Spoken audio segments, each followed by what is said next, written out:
dear listeners. I'm recording this in the hope that this can be a helpful resource in these crazy and horrific times we're in. I myself, I'm living in a daze with a constant fog and feeling so incredibly emotionally drained. And I don't feel worthy to give this message. I was urged by various listeners and friends to give a message and a resource for parents. As a nation, we are going through horrible times. It's truly not to be believed. And as parents, we have such a difficult job because we need to parent our children like usual, being there for them in the usual ways and in helping them also to process and cope what is going on, each in a way that is appropriate for their age, while at the same time we ourselves are struggling. And as such, I'm hopeful that this can be helpful for you to know how to parent during this crisis. First things first, when we think about how we can be normal with our children and act like nothing is going on versus, when should we be more serious? I think it's really important for us to realize children should not have to feel our burden and our sadness. It is fascinating to see in school that students, after being in an assembly with us where we go through, a whole information about what's going on, and we say different kapitel of Tehillim, and then after they ask many questions and they go back to class, that's it. For them, they're done. I asked their teachers afterwards, did they get any more questions? How are they doing? And every teacher told me that they didn't. They didn't get any more questions. And that's because kids need to be kids. They can't live in the sadness the way that we do. So we need to be able to compartmentalize and be able to separate it. And which goes to the next point, which is just as equally important as compartmentalizing is to take care of ourselves. We have to be able to separate it, and we have to be able to take our own temperature. Where are we holding? If we are not in a good place, and we're not in a place to handle the daily challenges of parenting and post-school and bedtime and making lunches and putting snacks and all those things, then it's better for us to tap out. Ask your partner for help, because that's what they are. They're a partner. They're there to help you in your times when you are down. And it's better for us to take ourselves out than to try to do it with all of our emotions and anxiety. Because guess what? Our children are going to feel those emotions and anxiety, which it could potentially lead to tense interactions, which we want to avoid as much as possible now. Now, in another point for us to consider is that as a parent, everything about this becomes so much more real because we see images or videos of what they are doing to children. I cannot erase from my memory a horrific image that I saw of children, and I'm not going to go into details. I don't want any of you to have to think about it. But we then sometimes, as parents, we sometimes imagine ourselves or our children in these situations, which can take our emotions to a whole new level. And that's why, number one, we have to take care of ourselves. We have to take our temperature. That means that maybe we shouldn't view the news as much as we have. Maybe we shouldn't be looking at these videos, these horrific videos, because if we're concerned about being imo anochi batzara, about empathizing, we've seen a lot. We can empathize. But to keep viewing more and more, it takes an emotional toll. Now, this brings us to the next point. How do we talk to our children? How do we deal with their various emotions? First things first, preparation is key. I love this quote. I've said it before. If you fail to prepare, you are preparing to fail. And this conversation is so important. It must be a conversation where the parent is fully prepared for the question. The parent has to come into the conversation with facts ready, with answers that encourage more questions, through giving confidence that you as the parent are ready to talk. Now, these conversations will look different at different ages. For younger children, maybe let's talk about ages 6 through 10. When we speak with young children about stressful and scary situations, the most important thing we can do is to validate having big feelings. It's normal. It's okay. It's okay for them to be confused. It's okay for them to be worried. And at the same time, we have to regulate the way that we talk to them, because our voice and our body language, how we are truly feeling, will come through. And therefore, like I said before, we need to take our own temperature. How are we doing? Are we really okay? I think it's important not to watch news around younger children and to be careful about what we discuss around younger children. I was speaking to a parent the other day in school who was telling me that they felt that they prepared their child, and then their child was in shul and was hearing all of these different things, or their child was on the bus and they heard all these different things. We have to be very careful about what we say to our children, or what we are discussing around our children, or what conversations our children are going to be hearing, because they're going to see or hear things that they're not yet prepared for.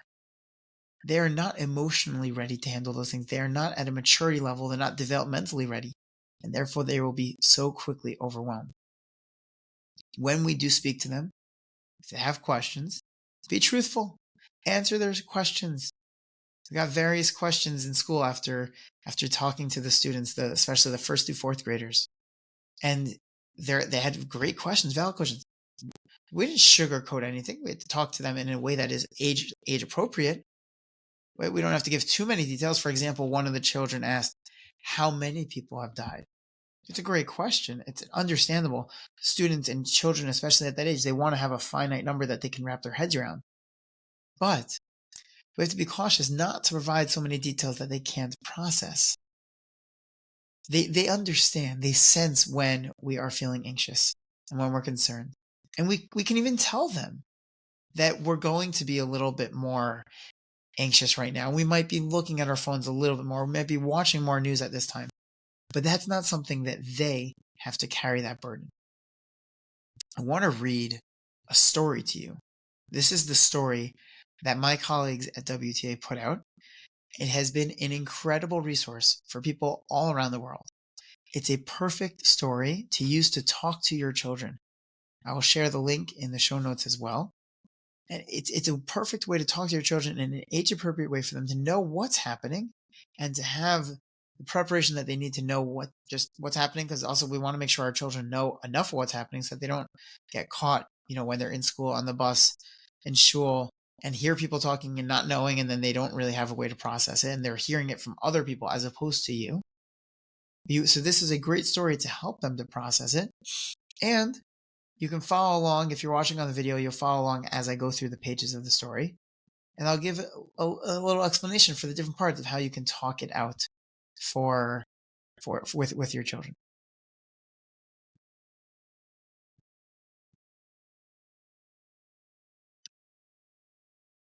Okay. So this book that was made by my colleagues Nellie Harris and Jen Vig, it's called "There Is a War in Israel." It's adapted from the Hebrew book by Leah Kaufman and Bat Chenbera, and they made it into a more English-friendly book. You can access it at the link again. Let's get started. For many years, Israel has argued with its neighbors, and we know that Israel is tiny. We can explain that to our children. Israel is tiny, and they've always not had such. The neighbors have always not loved them. As a result, right now, Israel's in war. What does that mean? In a war, people want what the other group has, and it's very important to them. Now, we can explain to our children at this time that we know that sharing is caring. It's something that we bring our children up with. It's something that we want our children to value. So some children might ask, well, then why aren't they sharing here? And it's a great question. And the answer is that sometimes it's too hard. And sometimes people are not willing to share. Kind of like what's going on in this picture over here. The other side is not willing to share. They're not willing to be okay with the fact that it is our land. And even if we've given them parts of the land, it's not enough for them. In a time of war, we might see that the grown-ups around us pay extra attention to the news on TV or on their phones. As I said this already before, it's important to give them that heads up. And for them not to feel like, why are you ignoring me? Why are you paying more attention to that? Give them the context of what is happening. Our parents and grown-ups might seem different, a bit worried or even sad. Normalize it for them. Normalize this for your children to realize it's a time that my parents will be sad, and it's not going to be forever, but it's going to be a little bit different around. Giving them that heads up. They might be thinking about the soldiers who are fighting to protect the people in Israel. If at this time is a good opportunity to talk to our children about, our family that we may have in Israel, or our friends that we may have in Israel. For many, many, many of our, many people have some sort of connection with someone in Israel, and it's a hard thing because when our children think about Israel and they think war in Israel, so they think, wow, everyone is in war. And it's important to explain we have chayalim, we have soldiers, chayalim and chayalot, who are protecting the people. And those are people who we need to keep in mind right now. And our families hopefully are safe. And even though, yes, obviously it's not a fully safe situation, at the same time for them to be able to have some sort of connection with their family. So one suggestion I would suggest is if you have family in Israel, for both sides, this could be very helpful to have them have a conversation. If you can have them do a FaceTime or a WhatsApp video call, a Zoom, it could be so helpful both for our children here in America to be able to see them and to relate. Wow, like I see them. Okay, so like I see that they are there and they're okay. And it's also so great for the children in Israel who probably are not in school right now. Most children are not able to be in school right now, and it gives them an activity, and it gives them the connection that they so badly want that they're not having because they're not in school. They might also be thinking about friends, family, and people they know in Israel and praying for their safety. So like that's also what we just spoke about. When you notice that people around you are feeling stressed or sad, you might want to give them a hug, bring them a cup of water, hold their hand, or tell them how much you love them. This is such a great thing. Gives our children an action when they see a parent who's looking sad, or maybe they see a teacher who's looking sad, to go give them a hug, or to just tell them how much you love them if you don't feel comfortable with the touch, or to bring them something. It gives children something that they can feel like they're actually doing something and helping out. It's okay to have big feelings. It's okay to feel worried, or sad, or nervous, or confused, or any other feeling. It is so normal. Every person is going to react differently to this. And it's okay. Some people might be totally indifferent, and some people will be very sad. Some people will be very confused. So many different feelings, and it's okay. It is so okay. There are things that we can do to help us feel calmer. We can read a favorite book. We can hug a stuffed animal. We can listen to a song, or we can pray to Hashem. We can also practice taking deep breaths, and you can even show the child as if we are slowly smelling a flower and blowing out a candle. And you could do that a few times. We can also look around and count the number of things that we see around us and name them out loud. Sometimes just having something to distract you, takes your mind off it, even just momentarily, can be so helpful. In the past, there have been many wars in Israel. They all came to an end, and this one will too. I myself, and many of the listeners I'm sure, have lived through different wars that have happened in Israel. And Baruch Hashem, they have all come to an end. And this one will too, and that gives the children hope. Gives the children hope and realization, wow, my parent has lived through a war that happened in Israel, and it came to an end. So this one can too. That's the end of the book. I think it's so important for us to review these points, and you can just read this book with your children. It will be so helpful to give them all the information they need of what is going on right now. Also, just to share, after we read this book to students in school, to the first through fourth graders, so we got a bunch of different questions. And one of the questions that we got was, a child asks so purely, can our tefillah be so powerful to get to Hashem, to stop it? And it's such a powerful question, and it's such an innocent question. And it's an important question that we give our children the right answer to. It's important for our children to know that Hashem is always listening to our tefillos. The thing is, we just don't know exactly what He will do with our tefillah. Right? There are basically three options of what Hashem will be saying. Sometimes the answer will be yes. Sometimes the answer will be no. And sometimes it's a maybe or it's a not yet. So our tefillos have tremendous power. And our children should understand that their tefillos are being listened to. And it is so important for our children to know in terms of the power of tefillah, especially the power of tefillah of children, is that there's a medrash with Mordechai specifically gathering children to daven for the salvation of the Jewish people during the Purim story. Why? Because Mordechai knew that Hashem loves the tefillos of children. And it's an important message for our children to hear, to know that despite our tefillos have tremendous power, and despite them having power, that doesn't mean we always get what we want. Which is a good message also for us to give over to our children, that just like in life, we can't always get what we want. And that might be the case here too. And a couple of the students wanted to also to know some more details. They wanted to know, let's say, for example, how many people have died so far. And I think it's important for us to know we don't need to give our children a number. We could just say it's a big number or it's a lot, because we don't want to overwhelm them with those details that they're not yet ready to handle. So that's in terms of the younger children, when we're talking about children the ages of 6 through 10.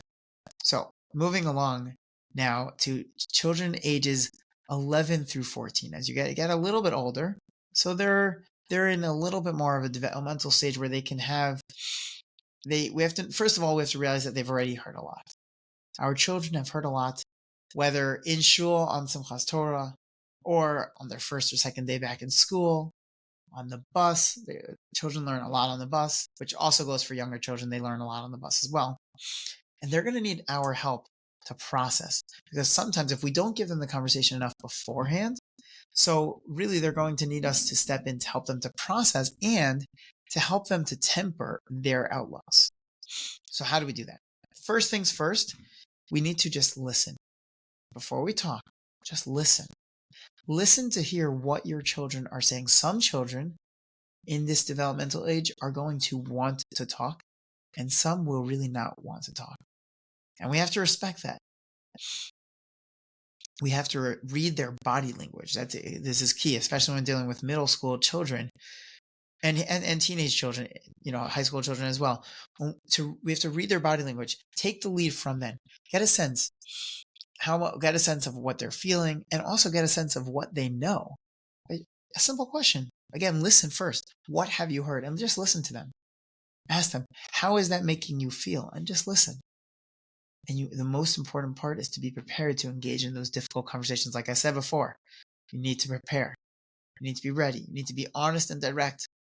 But again, don't feel the need to go into extreme detail. Middle school children know how to get information. And I think, number one, we have to be careful. This is very important. I'm sure you maybe got already a message about this. We have to be monitoring where they're getting their information. Many sources are saying that we should make sure to have our children delete Instagram and TikTok because of the images and videos that are going to be shown, or that have already been shown, that are horrifying, that our children should never see. Now, at the same time, if we're telling them to filter what they're looking at, they have to know that they can rely on you for the truth. Now, I also want to say, with a caveat, it is okay to not have an answer for every question. It's okay. It's okay to say, I don't know. This is an opportunity to model for your children how to respond to uncertainties. They're gonna look to us to see, how are we dealing with it? How are we dealing with scary situations? How are we dealing with situations that make us feel scared, nervous, with stress? How do we do it? We have to offer them hope. Now, when we talk about offering them hope, we don't want to be too unrealistic, because middle schoolers, as they're getting more and more developmentally, to a point where they can understand, they know if we're giving them a view of the world that's not realistic, that's not true. So So that's number one. Number two, for a middle schooler, as they're getting older, they want to, and they can contribute to the world to help. So helping them find ways. So for example, number one, Tehillim, and explaining, like we said before, the impact of the tefillos of younger children, tefillah, and as something that I mentioned on Instagram is a lot of people are collecting things right now to be sent to Israel. Take your children with you to a store. Go to a Target, go to a Walgreens, take them with you. Fill up a shopping cart, or as much as you're willing to spend, obviously, but fill up a shopping cart and have your children do it with you. And you're able to teach them there the concept of empathy, of giving to others in a really strong way, something actionable that they can do. And they can do it right now. It's a huge thing. Also, NCSY has put out ways to adopt a chayal and having set time that you're going to think about the chayal. Things like that. These are very important things that can help a child to really connect with what's going on in a more positive way. Also important with middle schoolers and teens to be on the lookout for changes in mood, behaviors, daily habits, if they're not eating, if they're not sleeping. Now, there is no right or wrong emotional response to fear or anxiety. And if your child's, feelings or their distress is severe, or it's getting in the way of their daily functioning, so we really need to take action. We should talk to their doctor. We should talk to a mental health professional to help them out. Now, moving on to ages 14 to 18, similar to middle school, we have to be prepared for the tough conversations with even more depth. Questions like, why do bad things happen to good people? That's a common question. When I was teaching in high school last year, I got that question very frequently. When I was, and now when I'm, in my role at WTA as principal and teaching with middle school students, I've gotten that question as well. So it's something that they think about, and they want to know, they want to understand what is going on. And we should validate them, and we should explain that God and his ways are by definition beyond our comprehension. And there's much more to say on that, but just that's an important idea for our children to understand. Another thing that is maybe perhaps a little bit more unique by teenagers, maybe even more than middle schoolers, is that they have an ability to empathize in a way that younger children don't, which can sometimes lead them to have very strong emotions, too strong emotions, which should be validated. And if it's a little too strong for them, we should suggest a healthy distraction for them. As I said before, we are modeling right now coping strategies. So if we are going to be modeling, let's make sure that we're modeling healthy coping strategies. It's okay for them to see that it's difficult, but it's important for them to see our strength and stability during this time. Share explicitly, be explicit with your children during this time. This is how I cope and why it is helpful to you. So for example, let's say for me, if I'm feeling stressed, maybe I do some breathing exercise and I go and take a brief walk, or I want to go for a run. I want to go play some basketball. I want to go and learn some Torah. And then explaining that's helpful to me because it helps take my mind off, or it gets my, the movement helps me. Whatever it is, that gives your children the framework to understand, okay, when I'm feeling stressed, maybe I can try some of those things out as well. They're learning from you how to respond to a crisis. They also, another important point is that our children don't know how much of their time, energy, and headspace they should be investing in, in actions to help, in following the news. And it's valuable for them to see our focus on the issue, as well as that we don't become too overwhelmed or too obsessive in an unhealthy way. Of course, sometimes we do become overwhelmed from time to time, and that's normal. But we don't want our children to think that is the ideal goal. Also, remember, as we said before, this is a time there's a little bit more tension, or maybe a lot more tension in the home. So we need to make sure to be cognizant of that, and therefore think about how we are going to interact with our children. I hope that these tips of how to talk to your children, as well as thinking about just in general the situation for as parents of what you're going through in terms of yourself, and making sure that you feel emotionally healthy, I hope that this can be helpful to you. And if you need more guidance, please feel free to reach out. You can email at yair@genoff.org. You can message on Instagram. I've been getting messages throughout the past couple of days, ever since posting some tips on Instagram. So many parents reaching out. My child is scared because they're increasing security at their school. And you know what? That is normal to be scared about. And you should validate that, like I said. And then to also explain, it feels scary because it looks scary, and at the same time it's actually more safe. You have more security.